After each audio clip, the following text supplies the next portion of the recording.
Good evening. I call this meeting to order. This is the Lincoln County Board of Education. We are meeting in regular session. Today is Tuesday, August the 11th, 2026. The time is 6 p.m. and we're at the central office in Hamlin. This is a meeting of the Lincoln County Board of Education in public for the purpose of conducting the county school system's business. There is a time for public participation during the meeting as indicated in agenda item public comments. This meeting is being live streamed, and a video copy of the meeting will be on the board's website within 5 working days. It was being live streamed. At this time, I'll ask Board Member Cartwright to lead us in the Pledge of Allegiance.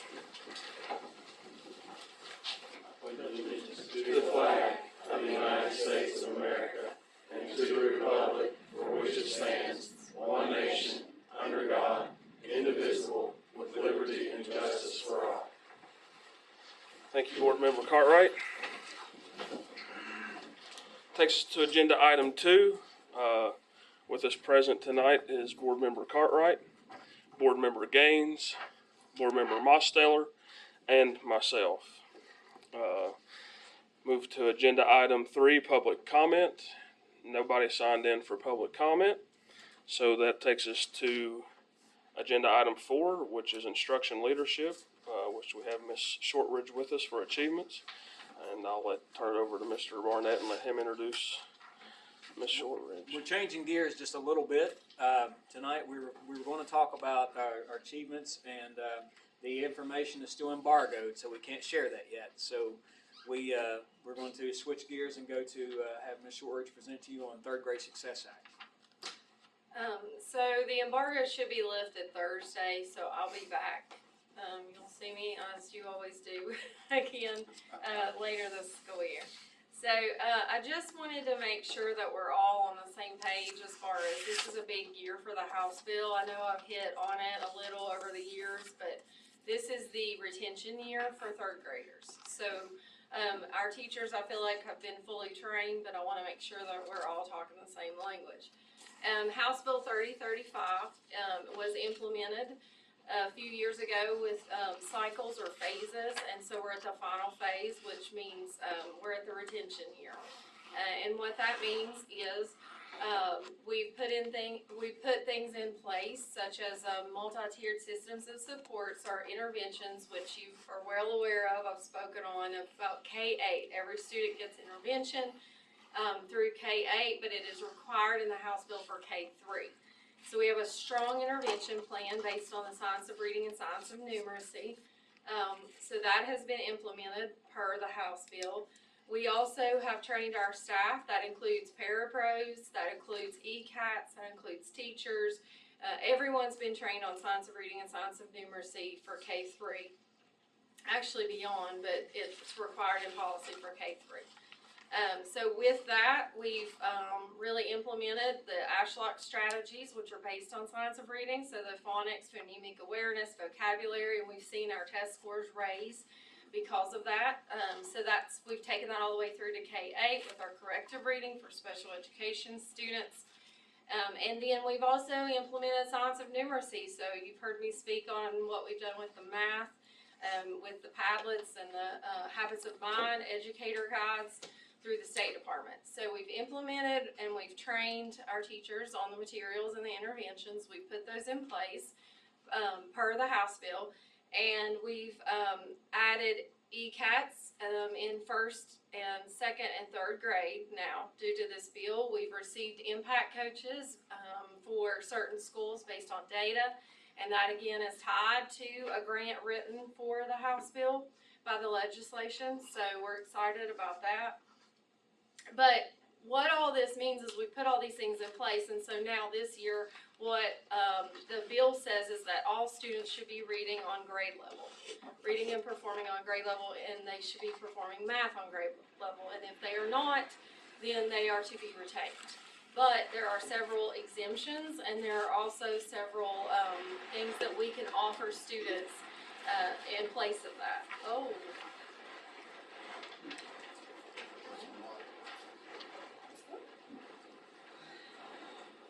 We are going to have a candlelight board meeting.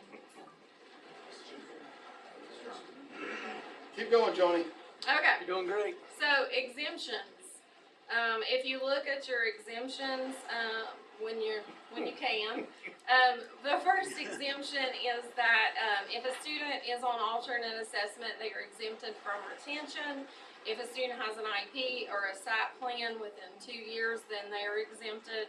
If they have been diagnosed with dyslexia or dyscalculia and have received intensive intervention for 2 years, then that exempts them. If they're an English language learner and haven't mastered English, then that exempts them. If they've received intensive intervention just in general and they still demonstrate a deficiency, then you would continue that intervention. Parents are notified, and that the student could be promoted. If a student demonstrates an acceptable level performance on the GSA, so meaning they don't make the cut scores throughout the school year, but they make proficiency on the end of the year test, then you have the right to promote them as well. And then there's also the option where this is brand new in the guidance, and this is where we open up the testing window. They're offered an intensive intervention program for after school and summer school, and then after they receive 4 weeks of interventions, they retake the tests, and if they show growth deemed appropriate by the county and the SAT team, then they can be promoted. Okay, so lots and lots of exemptions. The final exemption is a good cause exemption, which means Mr. Barnett, a parent can write a letter. There may be certain special circumstances. Maybe they didn't have access to the curriculum. They were due to illness or a traumatic event or something. So that's something that Mr. Barnett, we have that's in our retention policy that you guys updated last year. But he would make that ultimate call. But there's a deadline for that. But parents can kind of submit that in writing. Hey, Joni, so if we're doing our job in terms of interventions, we shouldn't have anyone being retained, correct?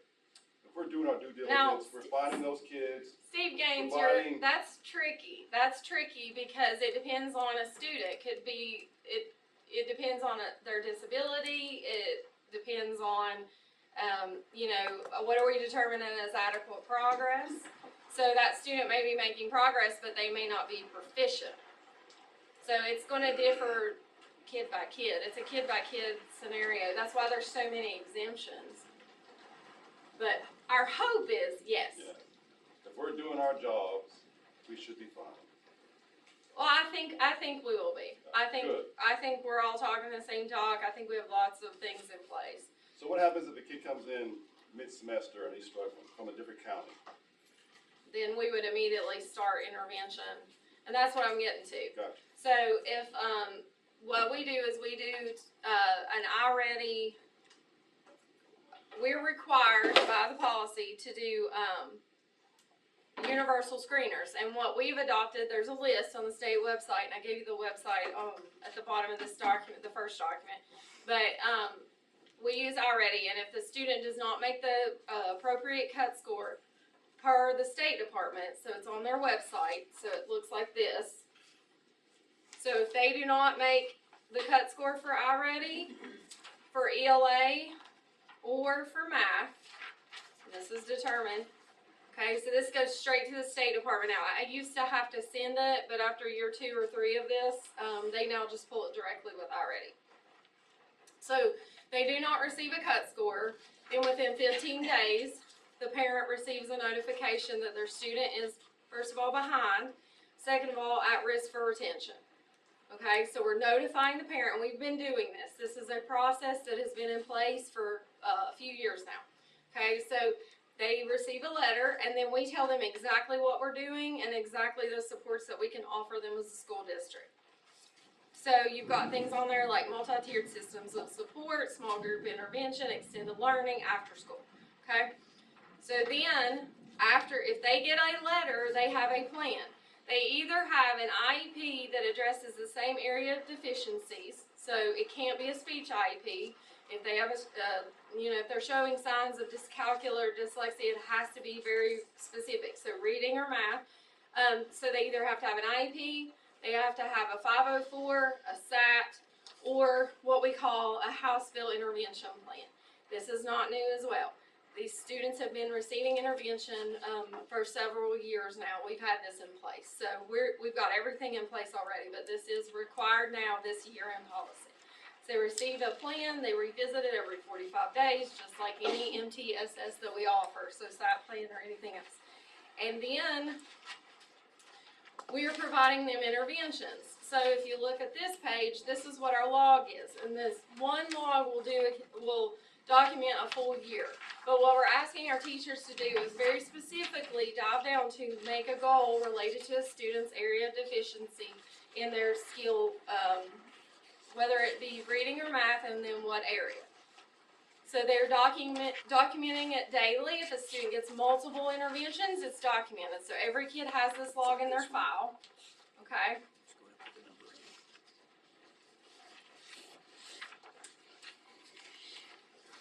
And then I gave you also, what our team does is we periodically go around, we meet with people on our teachers, staff, aides, whomever, during PLC time, during plan time, during PD days.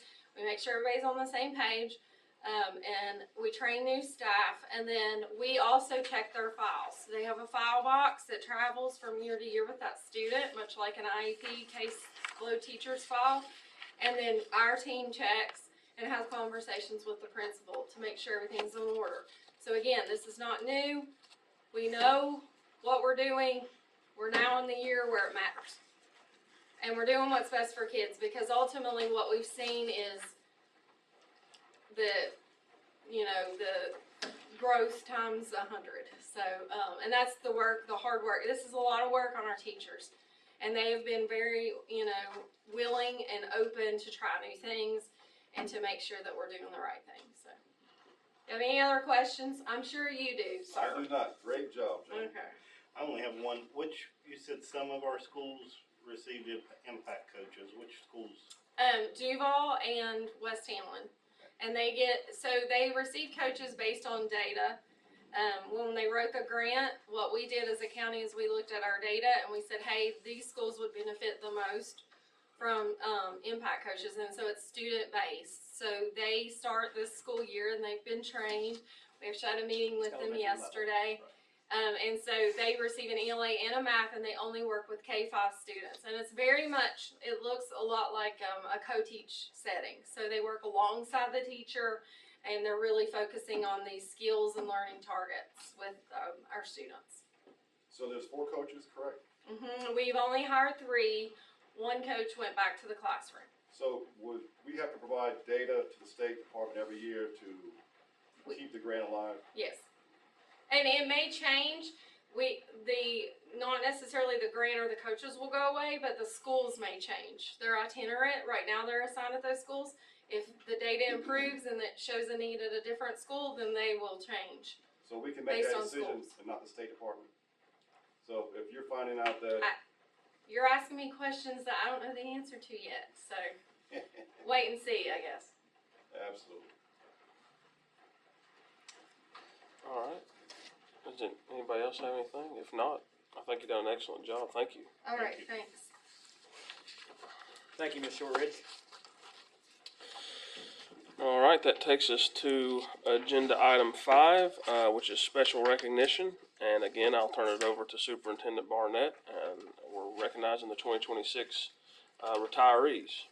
Well, we wanted to make it an intimate setting this evening with some lighting ambiance in here to, try to make it a little more special for you. So, but honestly, all jokes aside, you're looking at combined experience in this room, and they're not all here. So, a couple hundred years of teaching experience and service experience in this room, and we're just very proud of your accomplishments.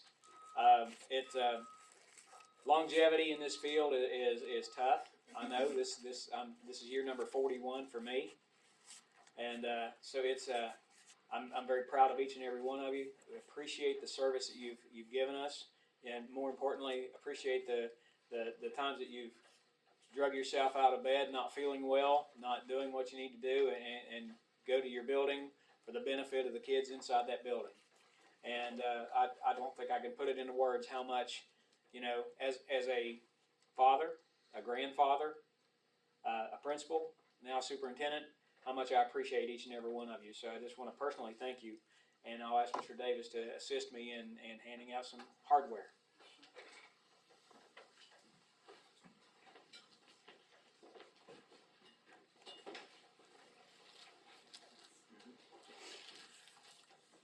All right. First, we have a teacher, 12 years at Hamlin PK8. I believe all of them at Hamlin PK8. It's Leah Hager.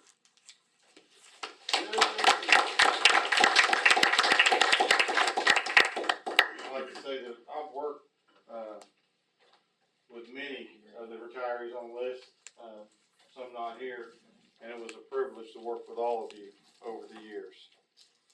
All right, next, 13 years, teacher, Angela Stewart.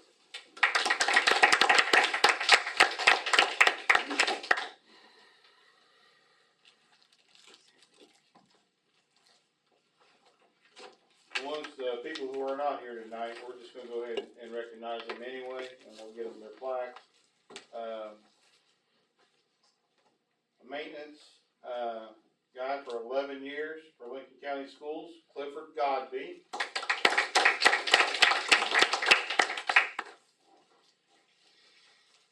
And I talked to this gentleman on the phone today.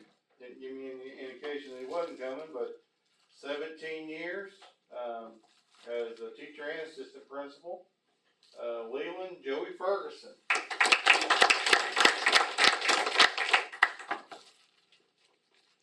All right, now we're getting into the 20 plus. I've known this gentleman for a long time, and he is a gentleman. George Rexel McCaughlin Jr. 23 years plus.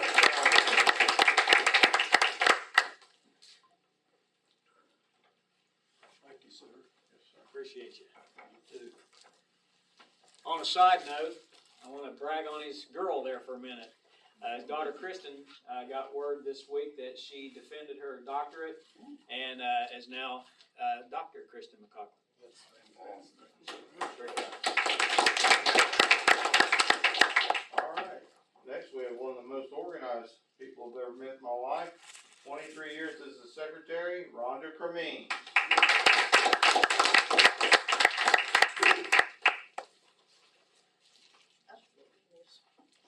No, should push that out of the way, shouldn't you? Congratulations.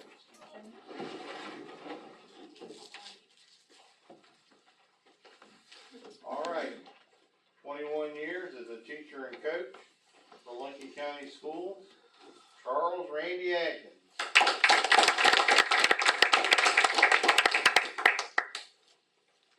All right. 28 years as a teacher, Melissa Atkins.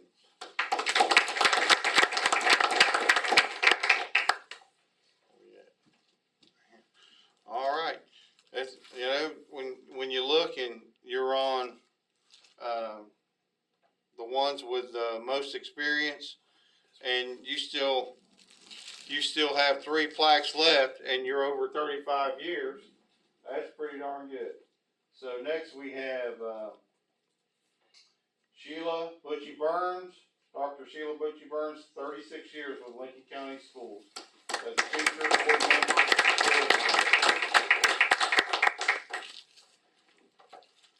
All right. Now at 37 years, we have a teacher, Jackie McCann.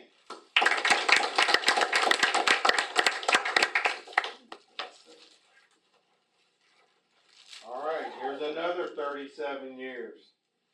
Got to know this gentleman well, working with him at the Alternative Learning Center. And I said Rhonda was organized. This gentleman right here is also very organized in what he does and what he did. He was also a special ed teacher as well as the Alternative Learning Center teacher and coach for many years, Coach Craig Lambert. Thank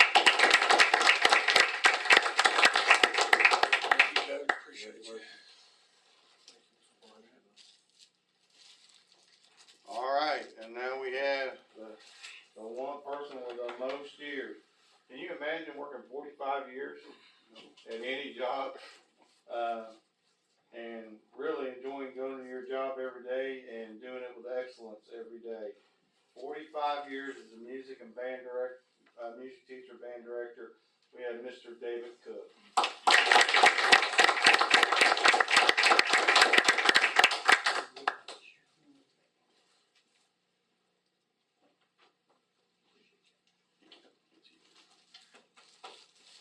All right, I believe that's all of them, and we'll make sure we get the plaques to the other kids. Just to give you a little preview there, Mr.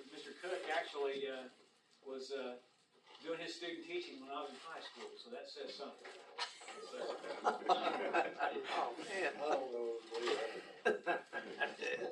Well, you know, I sure appreciate you retirees coming out this evening, and I do thank you for your service for Lincoln County Schools. Some of you I know are still giving some service even in your retirement, so we appreciate that. We're going to continue on with the board meeting. I do apologize for the electricity, but can't control that. If you'd like to stick around for the board meeting, you're welcome to do so, but if you'd like to leave at this time, you're also more than welcome to do so. Thank you. Thank you all. Congratulations. Always have something. Well, or go swimming out pool.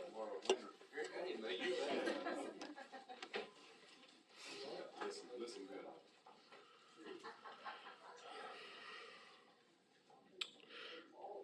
So that takes us to agenda item 6, approval of the minutes. I'll make that motion. Motion by Mr. Cartwright, I'll second it. second by Mr. Mosteller. Mr. Cartwright, Yay. Mr. Gaines, Jay? Mr. Mosteller, Yay. Mr. Wilson is a yay. That carries 4-0.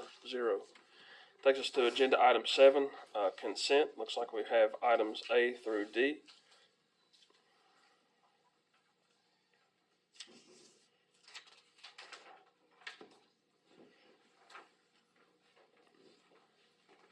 Make a motion to accept consent items. Motion by Mr. Mosteller, I'll second. second by Mr. Cartwright. Mr. Cartwright, Yay. Mr. Gaines, Jay? Mr. Mosteller, Yay. Mr. Wilson is a yay. That carries 4-0. Takes us to agenda item 8, allowed and authorized payment of bills. I'll make that motion. Motion by Mr. Cartwright, I second. second by Mr. Gaines. Mr. Cartwright, Yay. Mr. Gaines, Jay? Mr. Mosteller, Yay. and Mr. Wilson is a yay. That carries 4-0. Now we move to agenda item 9, personnel. Direct your attention to the blue sheet on the personnel agenda. Is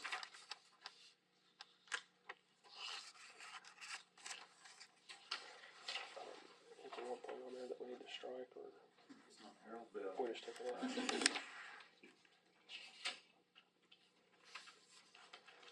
Make a motion to approve personnel. Motion by Mr. Cartwright, I second. second by Mr. Gaines. Mr. Cartwright, Yay. Mr. Gaines, Jay? Mr. Mosteller, Yay. and Mr. Wilson is a yay. That carries 4-0. Takes us to agenda item 10, superintendent updates.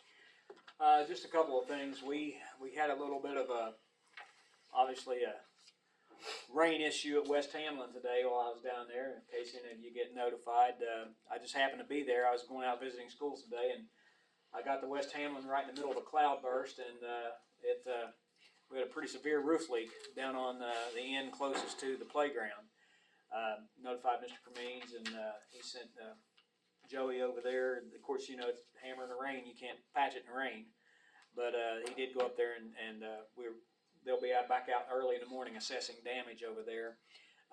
My gut tells me that the rain was raining sideways, and it just came under the rampart and down through the roof. So that's what was happening there. And then at the high school, the same kind of thing. The rain was blowing sideways, so it blew in the gym doors. But custodians were able to catch it before it got onto the playing surface. get it all out of there and get it cleaned up and mopped up. We had the roof leaks in the typical places that we have. Anytime you have a flat roof, that's what happens. At the Midway building, and we had, I didn't hear anything from Hearts, so that might be where we're contained to right now with this, but you know, we've got a lot of rain coming down the pike here, and they'll be out there assessing it tomorrow again. Moving to my next comments, we had, last week, I just want to make some point of clarification.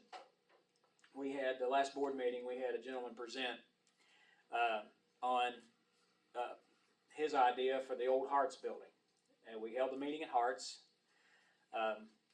At no time ever was Lincoln County Schools going to be on the hook for any kind of financial responsibility to this.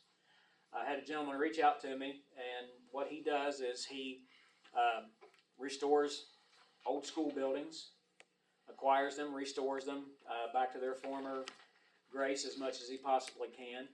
And he asked if he could come out and speak to the board and do a presentation. So I talked to board members, and we agreed that it cost nothing to hear somebody out and let them see if they have a really good idea to benefit the community. So that's what we did. No decisions were made. Really, we don't even know if we can do it at this point. We were just entertaining this gentleman and letting him come and do a presentation on to see what some possibilities possibly were. I know the newspaper article mentioned grant funding. None of that grant funding comes from Lincoln County Schools. That was all this gentleman was acquiring the grants himself. So at no time was Lincoln County Schools on the hook. We also made it clear to him that if something like this were to happen, it would be for the footprint of the building only. All parking, all athletic facilities would remain property of Lincoln County Schools. So I just wanted to make sure that was put out there so that we have that on the record as what actually happened, transpired, and took place. So that being said, going on to, did go to visit some schools today. We had a lot of busy teachers, a lot of busy bees moving in today and getting things squared away, and had decorating rooms and getting ready for our kiddos next week. Unfortunately, West Hamlin, fortunately, unfortunately, there wasn't much in the classrooms. It was just contained to the hallway. So that's a good thing. It didn't ruin all their work that they had just done on everything. But saw a lot of, heard a lot of exciting things today. And while she's still in the room, I want to give kudos to Mrs. Shortridge. We did an onboarding session today for our beginning and new teachers and long-term subs, so that they could come in, and we went through all the protocols with them, getting their ID made, getting their device, getting their passwords, their email set up, their Schoology account set up, everything that they needed to do so that when they hit the ground running tomorrow, they have everything in place ready to go. So that was a very good move on Ms. Shortridge for getting that all set up for us, and we got it taken care of today, and it was very proud. It was a very proud moment because, you know, a lot of times over the past few years I've heard, well, you know, I'm into my 4th day and I still don't have an iPad, or I still don't have a MacBook. Well, now they have everything. And so that was before we even got started. So I'm very proud of that fact, and good job, Mrs. Shortridge, on that. So, and that's all I have for the evening. Hey, Mr. Burnett, how many long-term subs we have in teaching positions? I'm going to say right off the top of my head, 8. Oh, wow. Yeah, I think there are. We filled a lot more jobs this year than in the past. Yeah. Great job. Certified teachers. Even math at the high school, we had several today there. That's awesome. Great So, job on that. It was a great turnout. We had over 40 people, Wow, 40 newbies. good deal. We broke them in good. Don't worry, Mr. King. Absolutely. That's wonderful. All right, thank you, Mr. Barnett, for those updates and the comments. Now we'll take us to agenda item 11 for board member comments. I don't have anything tonight other than Mr. Barnett kind of took the words out of my mouth. I was going to clarify some of that with the Hart situation, but you ran it down pretty clearly.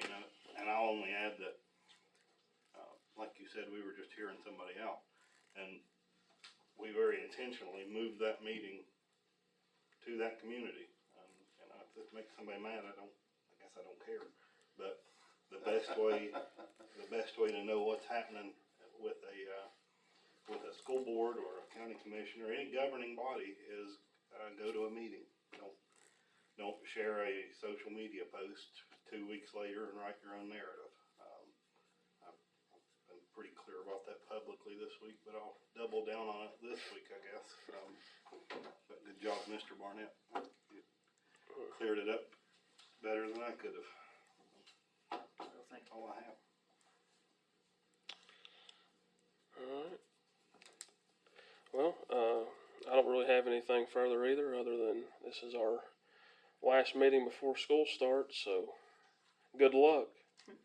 I know you all you've prepared and you're ready, so hit the ground running, and let's, hope for a very successful, good school year ahead. I always tell them they're coming whether we're ready or not. Those yellow buses are going to roll.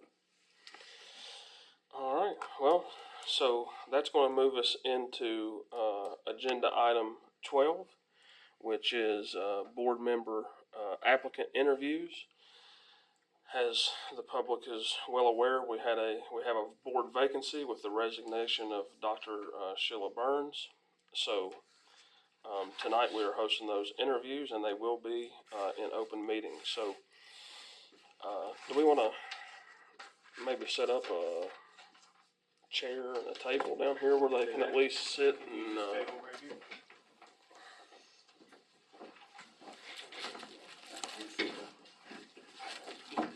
Need another lantern?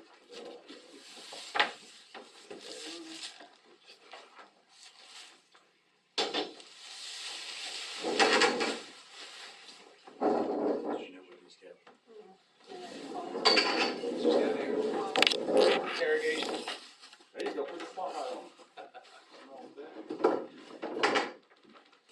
I apologize with a little bit of confusion that we've had this evening, rain and the electricity, but good evening, Mr. Little.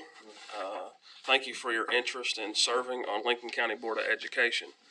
I'm Jeremy Wilson. I'm the president of Lincoln County Board of Education School District. And Mr. Cartwright, if you want to introduce yourself. I'm Daniel Cartwright, Vice President. Steve Gaines, board member. Robert Mostow, board member. Frank Barnett, superintendent. Pleasure meeting you.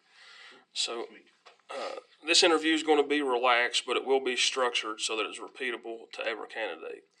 I'm going to start the interview off, and then each of the board members will ask you a question. We're going to keep this in the 30-minute window. We'll allow you 6 minutes to answer each question. At 5 minutes, I'll signal that you have roughly 60 seconds to wrap up, should you need it. If the response doesn't require the allotted time, that's fine too. If you feel things have gone unsaid, we'll allow you a couple minutes at the end for a closing statement.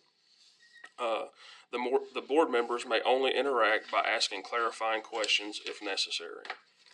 So the last item I would like to clarify before we begin is that whoever is selected today must complete 12 hours of orientation training prior to accepting the responsibilities. I'd like to add that the appointed member will be responsible for completing 12 hours of training each subsequent year. So each year there's 12 hours required to be a board member. Do you foresee any issues with completing that training? No. Okay. So now that the formalities are out of the way, I ask that you please introduce yourself, give us a little background information, and conclude with what motivates you to serve on the Lincoln County Board of Education. My name is Nicholas Little. I live up Lower Big Creek, Upper Mud River. Been a resident of Lincoln County for 23 years. I have 3 children that grew up in this county. I have a son that graduated last year. I have a daughter that's a senior this year, and then I have a daughter going into the 8th grade. So I've got a vested interest in our county school system. I've had 3 kids that are in it. I've been active on our local fire department in Hamlin since 2003. I'm the secretary and help them do all their safety checks with ladders and hoses, make sure all that's scheduled so we have safe equipment for the county. I'm very active in my kids' extracurriculars when it comes to sports. I'm the vice president of the Lincoln County Youth Soccer League. I've been helping at the concession stands since, my kids were, my oldest is 20, since he was 4. So, I just feel like I would like to be better educated on what happens in our school system. And I think the way to do it is to be, part of the board. Maybe have a voice that's just a different voice. Okay, thank you. Mr. Gaines? Number 2, as a member of the Lincoln County School Board of Education, you will help establish priorities that guide the district's work. Please rank the following priorities from 1 highest to 4 lowest. So I'm gonna give you 4 different things, so which one's more important than the other? Okay. Okay. So there's teaching and learning, school safety, student attendance, and sports activities. School safety is number 1, in my opinion.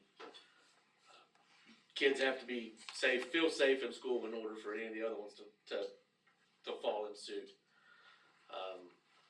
Attendance would be second. But once they feel safe, they have to be there in order to be educated. Could you repeat the other 2? I know one was Teaching and learning or athletics? teaching and learning would have to fall third. I mean, the kids have to be there in order to be taught. And then, of course, as important as, in my opinion, athletics are, and that I've seen how they've made my children grow, they're not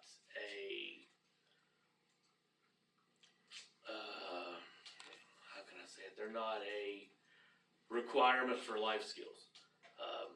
They definitely, in my opinion, improve social interaction, structure. They're important, but I don't think they're as important as the other 3. And my kids, like I said, my kids have been in sports since they were 4 years old. So I absolutely love Lincoln County sports. So I would say, yeah, they're 4. Thank you.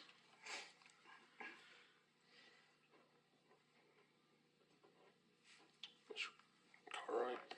Number 3, school board members often face issues where community opinions are divided. How would you handle hearing from constituents while still making decisions that you believe are in the best interest of all students? Well, I believe every voice is important. And as a board member, we should be able to educate the opinions that may have information that's lack, but also be able to see both sides of the coin. Remember that as much as parents' opinions matter, it's a school board for schools for the children. It's about the kids. Whatever benefits the kids and the children is going to be a priority. Be objective. I mean, listen to both parties. Whether everybody's got different opinions. It's life. All right. Thank you. It's you.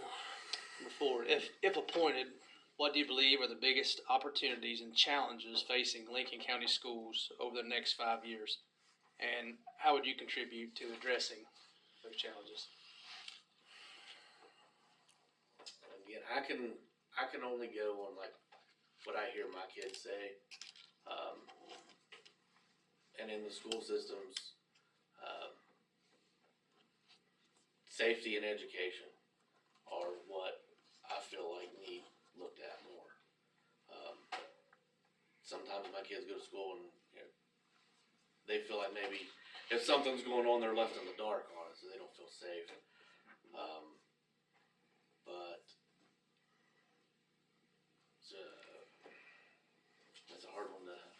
said, I'm not really deep in what's wrong in the county school system. I mean, I don't know. I've got friends that are teachers, and I've got a lot of friends of parents, a lot of parents of students, but I mean, everybody seems to like the county and like the school, but just with just a few different things. I mean, you know, like, goes back to just hearing people out and seeing what we can do to better it. And I really don't have much of a better answer than that. I apologize. No apology, it's fine. And since we are going through this, we didn't know exactly how long it would take to answer these questions, but we have, I'll end with this question, and then following this question, we'll give you time for a closing statement, and if you feel anything's gone unsaid, or why you think you'd be the best candidate, just let us know. But the role of a board member is to establish policy and provide oversight. While the superintendent manages the day-to-day operations of the school system, how do you view that distinction, and how would you approach it if appointed?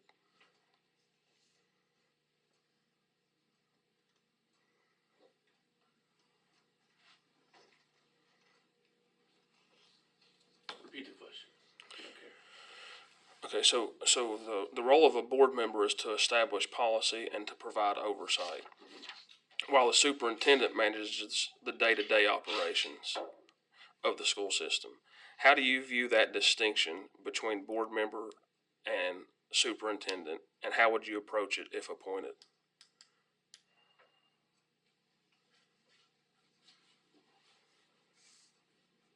I really don't know. I mean, I really don't.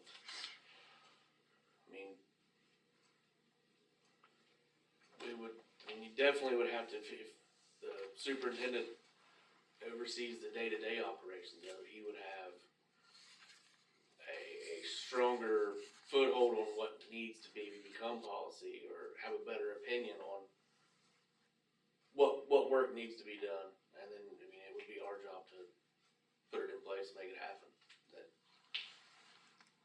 So, I mean, working hand in hand with your superintendent would be, I mean, in my opinion, extremely important. Even if you disagreed with it, you know, give an honest opinion, and like I said, you gotta make policies that benefit the people going to these schools, and not maybe people that are voting. Yeah. All right, well, you can wrap it up if you have any closing statements, anything you felt like it was unsaid, or... I mean, honestly, I'm probably least educated on the policies of these schools, and, you know, really what's going on, and even how this works, you know, on a deeper level. But that's kind of why I'm here, because I want to be more involved. I want to better the school system, especially in all four of those categories that you talked about. I think they're all important. You know, we labeled them 1 through 4 the most important. I think they're all important, and I mean, I'm a man of a few words. I have my beliefs, I have my opinions, and I'm well aware that I'm not agree with them, but I'm also subjective. I'm about learning new things, and again, I plan on being in this county a long time. I'll have grandkids that'll go to these schools, and I feel like in order to raise them right in the school system, we need to know what's going on and throw our hat in the ring and try to make it better. And if I can, I will. And if I can't, I'll keep trying. I'll find another way. That's about it. All right. Well, thank you. Appreciate you coming out tonight. Appreciate you having me. We do have a couple more interviews this evening, but after that, before we adjourn for the evening, we will have appointed a new board member. All right. Thank you. It was a pleasure meeting all of y'all. Thank you. Sir. Thanks for your time. Thank you. Yeah, just Be very careful. I do commercial HVAC for a living. I walk in water every day. Amy Atkins. Well, now, I'm not gonna have to keep the time so much because we have to repeat it, so we'll be asking everybody 5 questions, so now we'll just have to. It'll be fast, they're not gonna go too far. Yeah, I was thinking, myself with some of those questions being multiple parts, that it'd probably take me a little longer to answer. It's gonna be fast.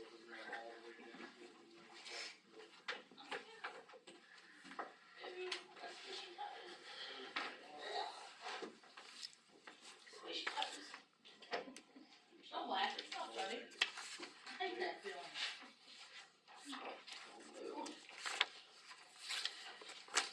How you doing, Al? Good.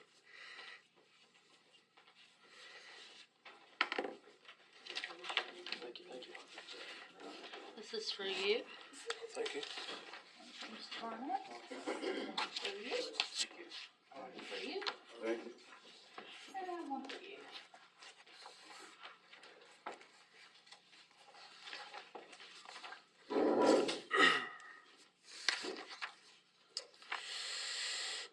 Good evening, Miss Atkins. Good evening. Thank you for your interest in serving the Lincoln County Board of Education. I'm Jeremy Wilson. I'm the president of Lincoln County Board of Education School System. I'm Daniel Cartwright, Vice President. Steve Gaines, board member. Robert Mostow, board member. This interview is going to be relaxed, but it will be structured so that it is repeatable to every candidate. I'm going to start the interview off, and then each of the board members will ask you a question. We're going to keep it within a 30-minute window. We'll allow you 6 minutes to answer each question. At 5 minutes, I'll signal that you have 60 seconds to wrap up on the response. If the response doesn't require the allotted time, that's fine too. If you feel things have gone unsaid, we'll allow you a couple minutes at the end for a closing statement. The board members may only interact by asking clarifying questions if necessary. The last item I'd like to clarify before we begin is that whoever is selected today must complete 12 hours of orientation training prior to accepting the responsibilities. I'd like to add that the appointed member will be responsible for completing 12 hours of training each subsequent year. Do you foresee any issues with completing your training? No. Now that the formalities are out of the way, please introduce yourself, give us a little bit of background information about yourself, and conclude with what motivates you to serve on the Lincoln County Board of Education. My name is Amy Atkins. I am the Lincoln Journal reporter. I also own Still Burning Moments Photography. I have, for the better part of 35 years, more or less served in the county, volunteering, donating time, money, energy to the kids that have come through here. I started at the age of 15 volunteering at Lincoln Primary Care Center. I was in the office doing a lot of clerical work, filings. As you know, HIPAA prohibits from discussing what was in that. So I'm also very familiar with confidentiality. I went to Marshall and studied pre-law. I did not finish and get my degree because I did get married. So I took a stint not doing much of anything until my kids reached the age to begin school, at which point we joined Griffithsville Youth League, and we did do a T-ball coach pitch, player pitch, which is no longer there because the charter was sold out years ago. We moved on to Raiders Youth Football League. We ran that for numerous years. I was the president. My husband was the president. I rewrote the bylaws the entire time we were there so that there was no conflict with us being husband and wife for any reasons whatsoever. Basically, his position was his vote didn't really count. We had enough board members that he would be a tiebreaker, but there was not ever a tie with our board members. So it just came down to, we took over Duval Youth Basketball League. I went through that through probably 3 or 4 years. We did middle school.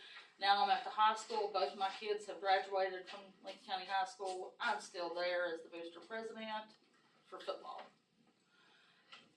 I have been there for,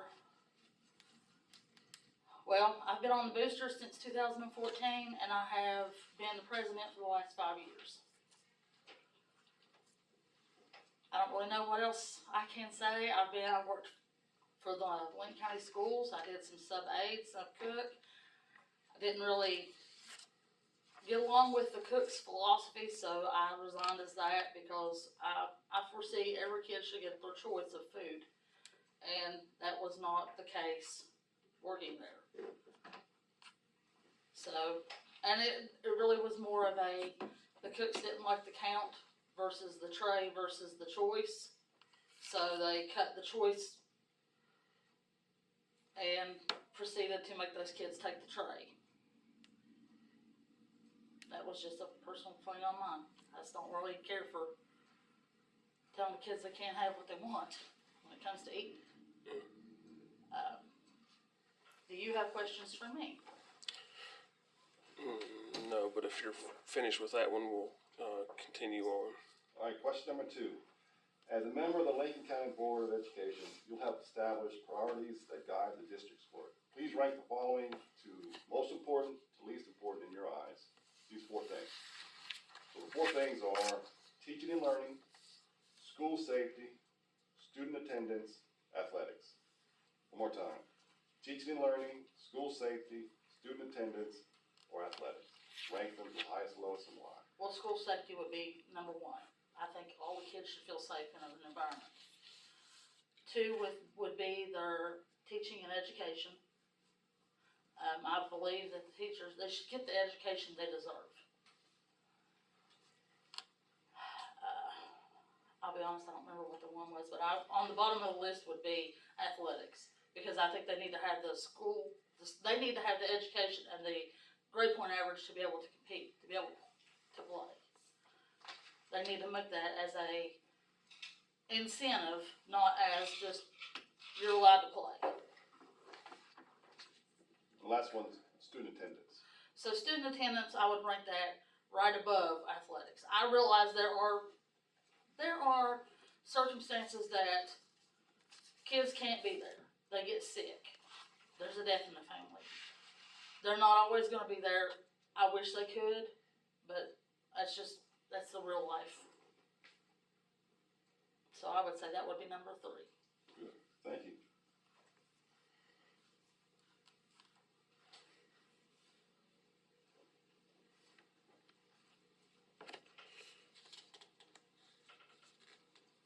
You have the next question, Mr. Cartwright. All right. School board members often face issues where community opinions are divided. How would you handle hearing from constituents while still making the best decisions that you believe are in the interest of all Lincoln County students? I would weigh both. I'm used to weighing both cause and effect, basically. So I would take everyone's opinion before formulating anything, and I would also discuss with other board members before making any kind of announcement or any kind of a statement that might differ from someone else's opinion. And if it was my opinion only, then I would definitely state that it is my opinion. But I would not post anything or say anything that would not be that would be inaccurate and not to the best of the students.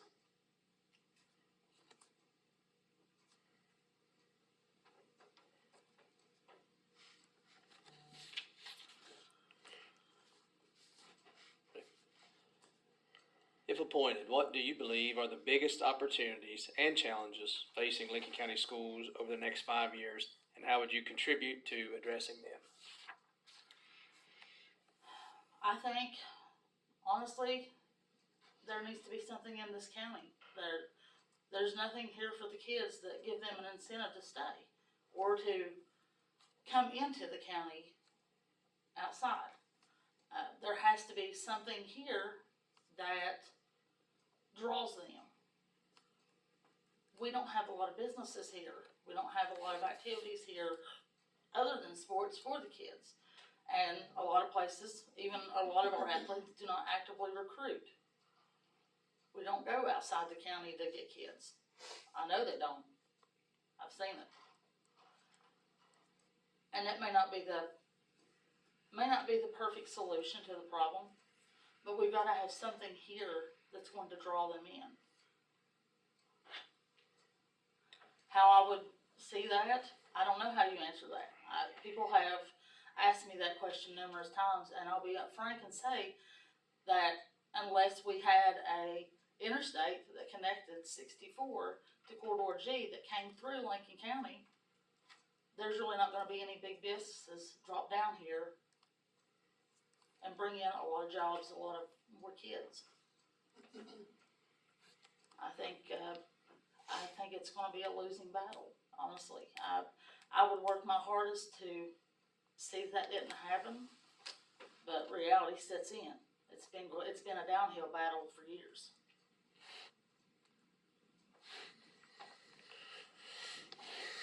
All right, so, I'll finish up with this question, and then, at the end, you'll have an opportunity that if you feel like anything has been unsaid, have an opportunity to say it then, and, just a last statement to sell yourself as why you think you'd be the best candidate, for this appointment. The role of a board member is to establish policy and provide oversight, while the superintendent manages the day-to-day operations of the school system. How do you view that distinction, and how would you approach it if appointed? Well, any decision that was made would be a group effort, but my decision on mine, I would never overstep the superintendent's point of view or boundaries or districts or whatever he's establishing. That's his job. Our job is just to oversee day to day and go over the guidelines and make sure that everything is followed to the letter based on the state guidelines. That's not a conflict. I don't see that as a conflict. I think Mr. Barnett does his job very well. So I can't see that that would be an overstep. Okay. And if you have anything that you feel has been unsaid, or just a closing statement? I am a confident person. I am very confident. I feel like I could really step into this role and bring a lot to this board.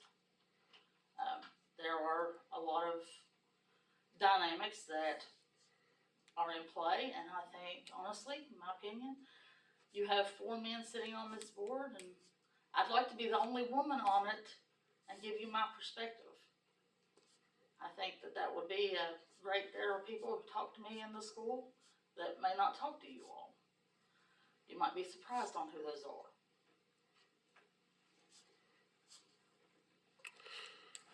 All right. Well, Ms. Agins, thank you for your time, and we still have one more interview to hold. Yeah, he's here. Okay. He came in. And after we finish up that interview, before we adjourn for the evening, we will be making a selection. Well, I will be sticking you around at the end of the meeting anyways. Be careful, Amy, and those slippers. I know, I gotta wade back through the water. I appreciate it.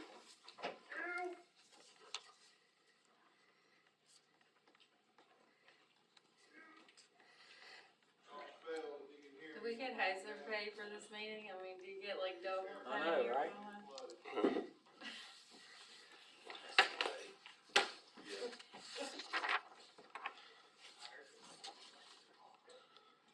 If you stay all night, sleep there.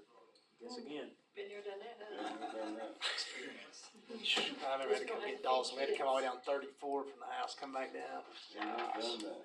Austin, we're at 4.11 feet, rising fast. 13. Hello. How are you all? Doing well. Good deal. Doing well. Is this the spot? I feel like I'm being interrogated Yeah. today. Got the lamp there, we gotta go We need on. to turn the light in your face, though. Yeah, we apologize for the electricity and the weather, all out of our control. No apologies needed, guys. It's good to be here. But, good evening, Mr. Bell. Thank you for your interest in serving on Lincoln County Board of Education. My name's Jeremy Wilson. I'm the board president of Lincoln County School District. I'm Daniel Cartwright from Five. Steve Gaines, board member. Robert Mostow, board member. Frank Barnett, superintendent. Frank? This interview is going to be relaxed, but it will be structured so that it is repeatable to every candidate. I'm going to start the interview off, and then each of the board members will ask you a question. We're going to keep this in the 30-minute window. We will allow you 6 minutes to answer each question. At 5 minutes, I'll signal that you have 60 seconds to wrap up the response. If the response doesn't require the allotted time, that's fine too. If you feel things have gone unsaid, we will allow you a couple minutes at the end for a closing statement. The board members may only interact by asking clarifying questions if necessary. The last item that I would like to clarify before we begin is that whoever is selected today must complete 12 hours of orientation training prior to accepting the responsibilities. I'd like to add that the appointed member will be responsible for completing 12 hours of training each subsequent year. Do you foresee any issues with completing your training? I have no issues. All right, now that the formalities are out of the way, I ask that you please introduce yourself, give us a little bit of background information on you, and conclude with what motivates you to serve on the Lincoln County Board of Education. Okay, first off, thank you all for giving me an opportunity to interview with you. My name's Josh Bell. I'm a Lincoln County native. I've grown up here in Hamlin, Morris Hollow my whole life. I briefly left Lincoln County to attend college for about 5 years, and then since then I moved back. Currently, my position is I'm the administrator for the Office of Miners Health and Safety here in the state of West Virginia. We are a state agency. It's a 40-hour-week job. Before I applied for this, I checked with the Ethics Board and the Ethics Commission, and there were no issues with applying for this position and holding the role that I have right now. I graduated from Marshall University. My emphasis was safety. I graduated with a Board of Regents bachelor's degree. I worked in coal mining for about 10 years before I worked my previous job here the last 7, and safety professional is what I was. Safety supervisor, and most recent a safety director. I did this for Patriot Coal and Blackhawk Mining. I stayed with the same company for my entire career. They just changed names through mergers and buyouts. And I'm active in the community here. I started the Lincoln County Little League about 5 years ago. That's kind of my pride and joy, and it's kind of what I do here in the community. It's how I serve. I had a lot of successes with it. I've worked with several people here in this room that helped us have success. I also created something called the Lincoln County Youth Sports Association, and grant writing is kind of a hobby of mine. And in 3 years since its existence, just added it up the other night. We've got $437,000 in grant writing, and that all goes to the community. And I've not earned 1 penny during this entire time. I get my satisfaction of just serving and giving our youth a place to be. So how I relate that to this board is I know that you all serve. This is a community serving position, and it really is kind of down my alley, and that's kind of what enticed me to interview or apply and be here today. All right, question number 2. As a member of the Lincoln County School Board of Education, you'll help establish priorities that guide the district's work. Please rank the following priorities from highest to lowest. So we have 4 priorities. So we have teaching and learning, school safety, student attendance, or athletics. So kind of rank those, and not most important to least important, they're all very important. Mr. Gaines, can you repeat that for Yeah, me one teaching time? and learning, Teaching and learning. school safety, student attendance, athletics.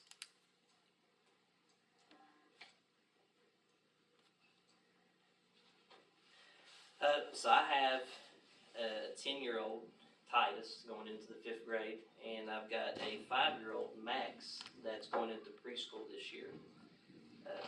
I would have to say number 1 on my priority list would be school safety.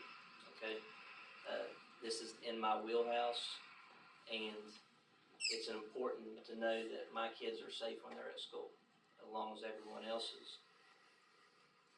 The other one I would rank would probably be student attendance. And the reason I put student attendance on there, they're not gonna be learning if they're not at school. So, high attendance, good attendance average, that would rank second. And then I would probably put teaching and learning, and then athletics would come in at fourth.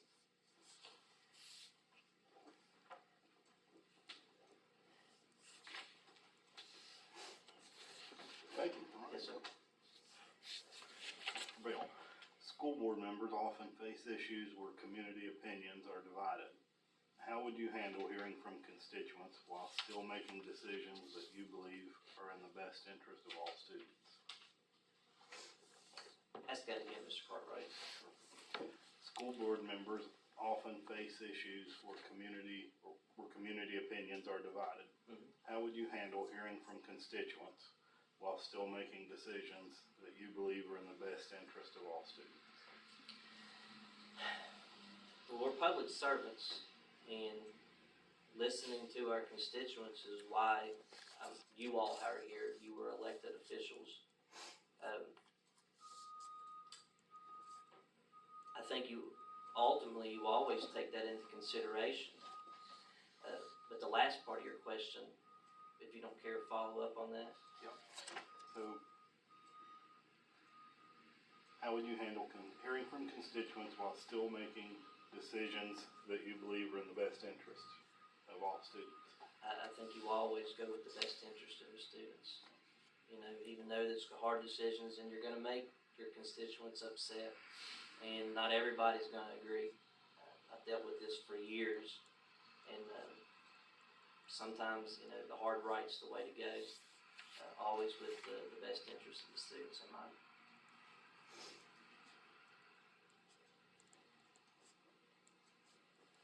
Thank you. Thanks.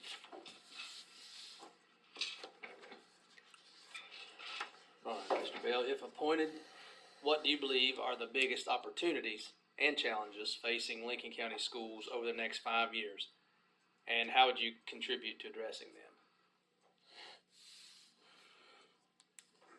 I'll start with the challenges first. I realize that school enrollment is a big issue for not only Lincoln County, but for everybody in the state, and I'd imagine everybody in the nation. I know that they're looking at the school aid formula, but at this time, you know, nothing's moved on it.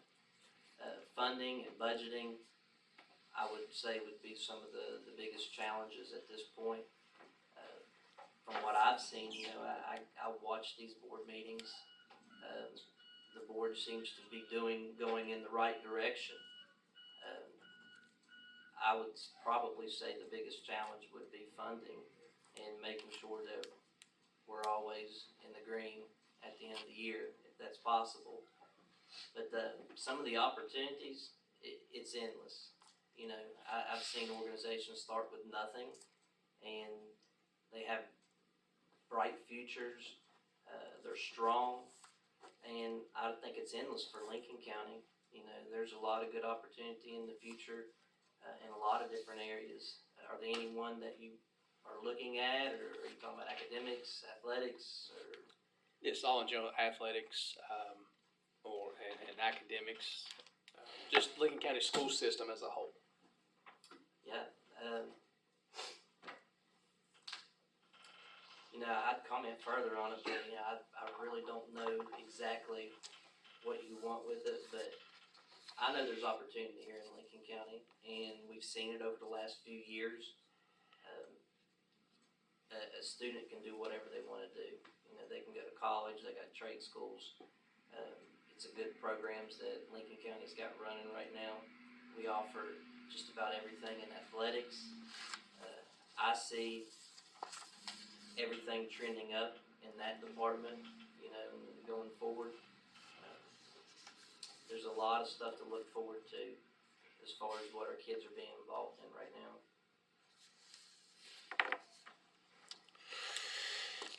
Thank you.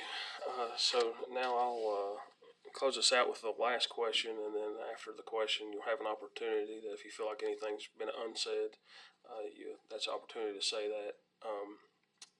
and then just a closing statement of why you think you would be the best candidate for this appointment. The role of a board member is to establish policy and to provide oversight. While the superintendent manages the day-to-day operations of the school system, how do you view the distinction between a board member and superintendent, and how would you approach it if appointed? How do I distinguish the difference between a The, board the, member and a superintendent? the role between a board member and the superintendent. You know, the board member, their job is to make sure that policy is being followed, that, you know, if they do have ideas, they can give it to the superintendent. But my interpretation of the superintendent is he's the one that's gonna execute everything. He's the one that's gonna be the boots on the ground, and he's gonna work with his school personnel. I don't feel like the board members have any reason to meddle with school personnel or be involved in that aspect of it. Ultimately, that would be the superintendent's job.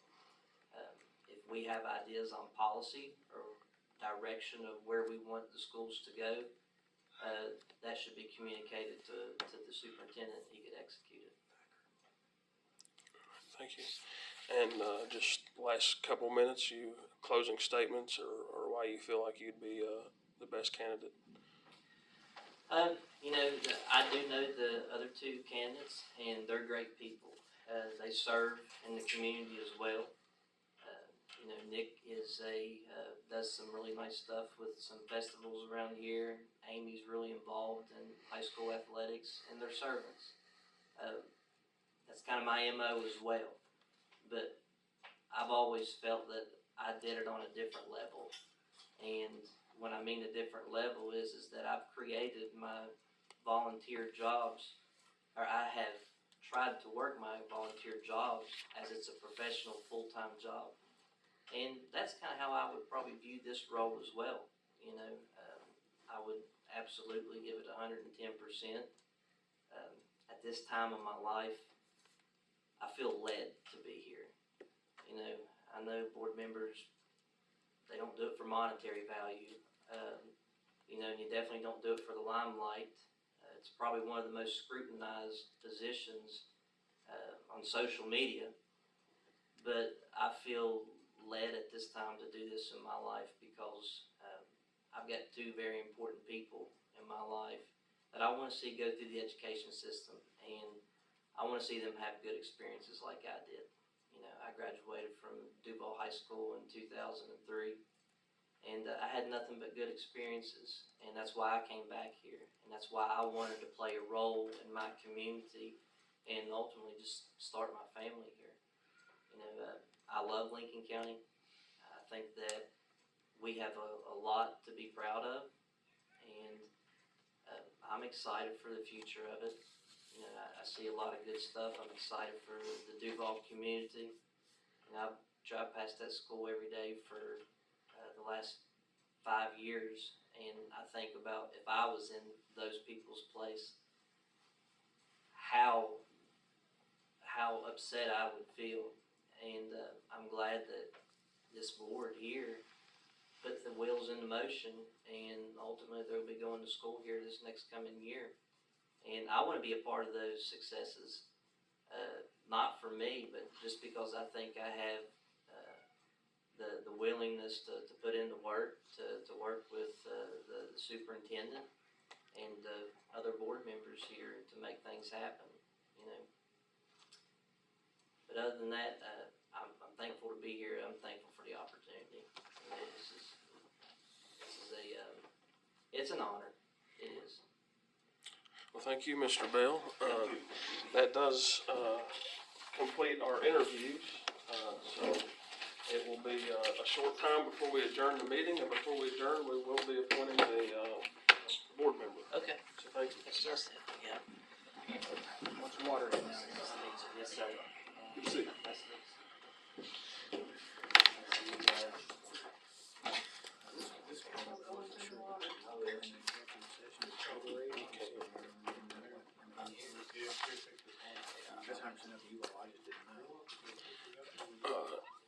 Now that, with the, It's been a while, board meetings. with the interviews of the applicants, out of the way, that takes us to agenda item 13, which is appointment of, board member. Mr. Wilson, I want to make a motion that we enter executive session to deliberate. Motion by Board Member Cartwright to enter executive session, I'll second. seconded by Mr. Gaines. Mr. Cartwright, Yay. Mr. Gaines, Yay. Mr. Mosteller, Yay. Mr. Wilson is a yay. That carries 4-0, and the time is 7:21. Make a motion to return to regular session. Motion by Mr. Cartwright, I second. second by Mr. Gaines, to return to regular session. I will say that while we were in executive session, no decisions were made and no votes were taken. Mr. Cartwright, Yay. Mr. Gaines, Yay. Mr. Mosteller, Yay. and Mr. Wilson is a yay. That carries 4-0, and the time is 7:42. So we are on agenda item 13, appointment of a board member.